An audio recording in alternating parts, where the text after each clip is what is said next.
Namaste. Hello and a warm welcome. Welcome to Akankssha's YouTube channel Multidimensional Soul and this audiobooks and talk series dedicated to Akankssha's son and spirit guide Arnav. If you have not yet subscribed to this channel, do subscribe, like and share this knowledge and wisdom. Do share your experiences in the comments. What resonates with you the most? What insights do you receive from these teachings? Let's keep this energy of knowledge and wisdom flowing as the energy loves to move, and this is an energy exchange. Did we meet before? Certainly. Long ago, in the bosom of the ether where we were created as souls, we all were sleeping beneath the shroud of God's wisdom. When He awoke us, we wandered away from Him, like the prodigal son in the Bible story, and forgot our divine kinship with one another. We became strangers. Having left our home in God, we are lone travelers of destiny on this earth. Do you realize how far away you have roamed, and that you have been wandering for many incarnations? How many, it is hard to tell. Yet now and then, certain experiences, places, and faces awaken in you an inner feeling of familiarity that whispers of past knowing. Each soul is omniscient, but its external, body-identified ego nature becomes limited to its present name, family, and environment. On that day when your soul shall remember its divine origin, your consciousness will live again in the great mansion of spirit, and you will know everything that is in spirit, just as you now know your little earthly home and family. It is a most wonderful experience to meet and recognize someone you knew before, someone with whom you have traveled the same pathway of life in former incarnations. All those in my family I knew from past lives. And every now and then I meet others who were known to me in previous incarnations, such as friends of my childhood. Though they have nothing in common with my present life, they are souls I had known before. Even before I had left India to come to this country, and later, when I first arrived in Boston, I was aware that there were many true friends of past lives that I would meet again here. I recognize distinctly those whom I have known before when I meet them in this life.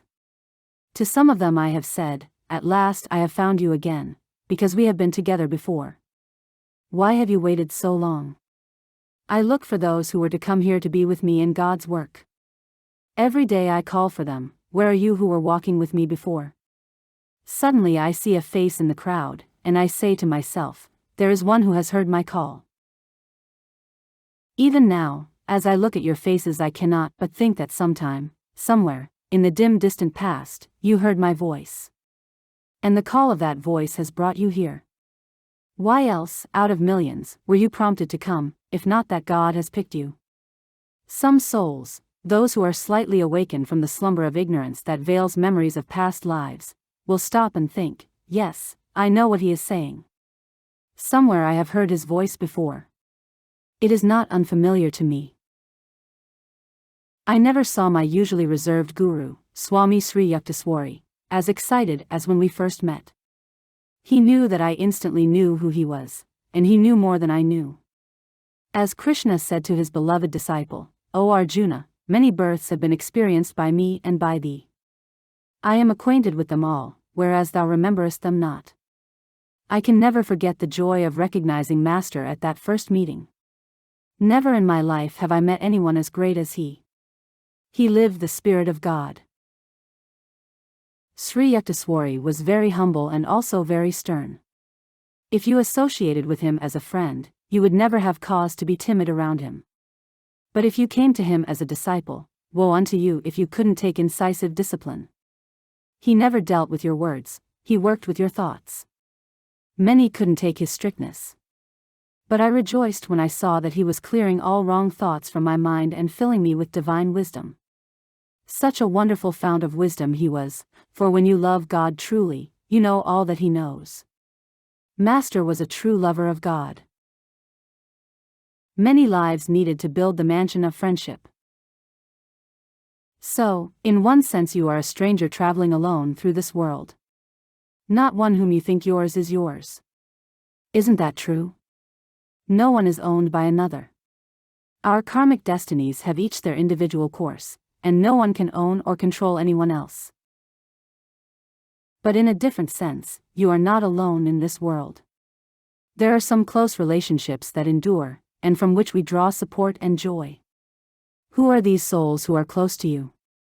They are not always those born in your family, but those with whom you feel an inner tie of deep friendship. For instance, there are those around me here in the ashrams.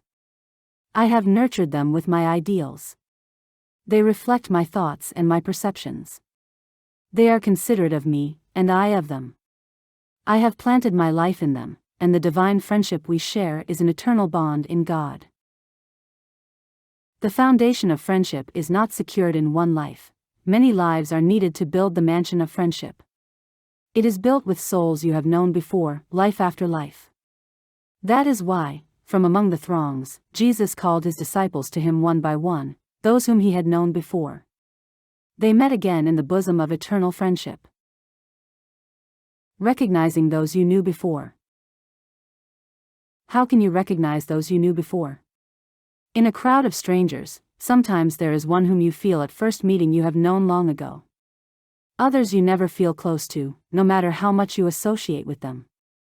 If you are unhampered by prejudices and not deluded by sexual attraction, and you find souls whose faces and personalities draw you much more strongly than others, it is likely that you knew those souls before. A little test will also help to determine which ones are true friends of the past. You may have a lot of so-called friends, and they will tell you that you are wonderful, and agree with everything you say. Such persons want you for something for their own benefit. True friends want nothing from you except the joy of your presence. Sometimes the test of friends is in how they behave toward you when you have done something that happens to rouse or contradict them. Those who are your own will never be vengeful or forsake you, even though there may be disagreements. Those who were your true friends in other lives will have an unconditional love for you. No matter what you do, they will always be your friends. Anyone who loves you unconditionally is someone you knew before. That kind of friend you should be, also.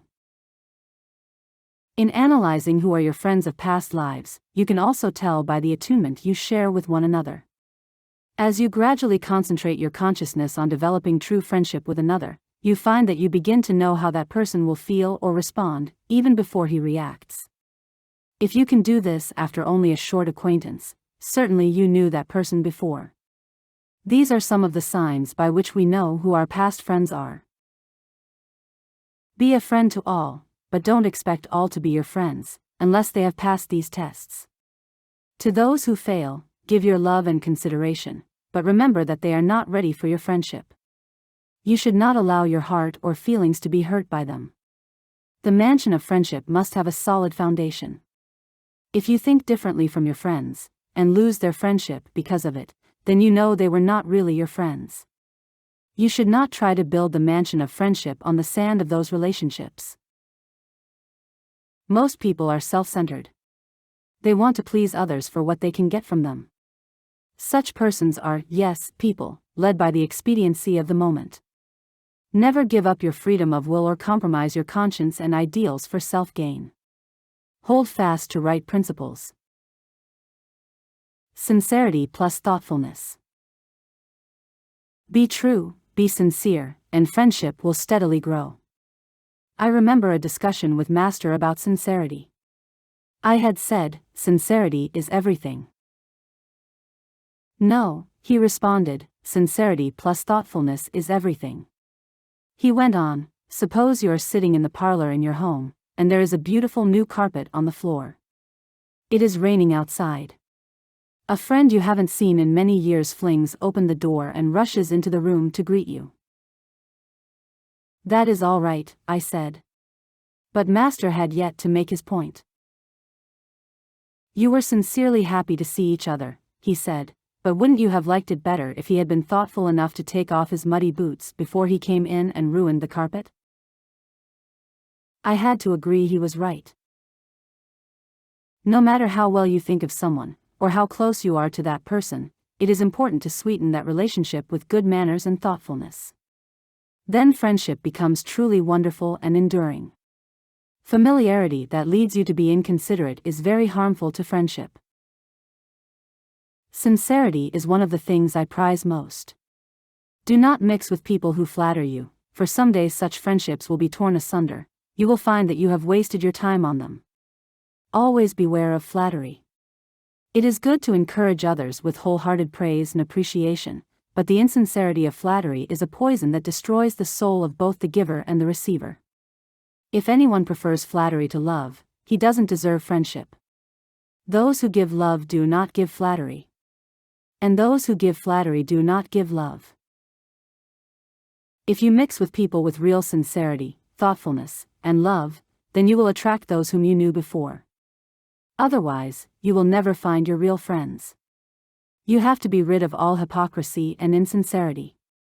And never willfully hurt anyone. Never antagonize your friends, or give them cause to be angry. Never abuse or take advantage of a friend. Never give counsel unless asked for, and when you do give it, do so with sincerity and kindness, unafraid of the consequences. Friends help each other with constructive criticism. To be able to stand criticism is one of the greatest virtues. I learned that from my guru. I have always appreciated constructive criticism. And I have never sought revenge on those who have unjustly criticized me, nor have I felt unkindly toward them, because I realize that even through our enemies God tests us. Isn't this so? When Jesus said, "Father, forgive them, for they know not what they do," he was exercising divine compassion and understanding.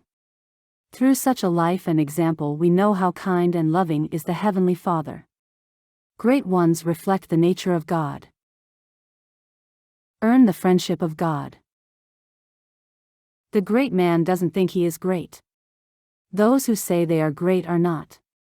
And those who are great are too busy being great to think about their greatness. Besides, no matter how wonderful you think you are, as soon as you proclaim it, everyone wants to prove you otherwise. The point is, be sincere. Live it in your life. Never try to deceive others.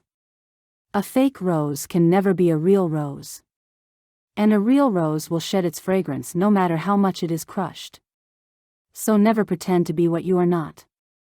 If you egotistically display yourself before others, the world will eventually cast you aside. And don't try in any way to deceive God, for in the false notion that you can fool him you only deceive yourself. He is just behind your thoughts. If you are not sincere with him, he will fly away. He comes only to those who are humble and true devotees. When you love him, you will know him, and you will know he is fully present in every soul. It doesn't matter whether that soul is covered by a charcoal or a diamond personality, God is equally present in both. But the diamond mentality of the saint more fully reflects God. There is no joy comparable to that joy which comes when you have earned the friendship of God. And it is most wonderful to share that joy with others. When a cup is filled with milk, and you pour more into it, it overflows. You can't help it. When friendship becomes divine, you will love all. When you love God, you can truly love others.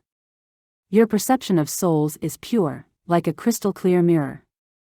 Whoever comes before you will be reflected there as he really is. Many years ago I met George Eastman, the inventor of the Kodak. Outwardly, he appeared cold, like steel. He was well known for his philanthropies, and, like other men of great wealth, no doubt had cause to wonder about the motives of others he met. He didn't know what I was after. Without preliminary, he asked, "Do you accept my invitation to come to my home?" To which I replied, "I will be glad to, if you accept my invitation also." He agreed. Later, when he came to my apartment and saw me cooking the meal of curries, he said, "You know, I like to cook, also." We became a little more friendly. Then I remarked casually, "Mr. Eastman, isn't it true that most rich men have no real friends? I want to meet you as a friend, not as a man of wealth." He smiled. From that moment, and during our 2-hour visit, I saw a different Eastman, the real Eastman, because I understood him and met him on the plane of sincere friendship.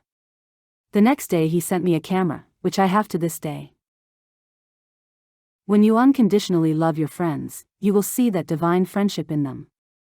In my earthly father, and in so many souls on this path, I found that kind of friendship.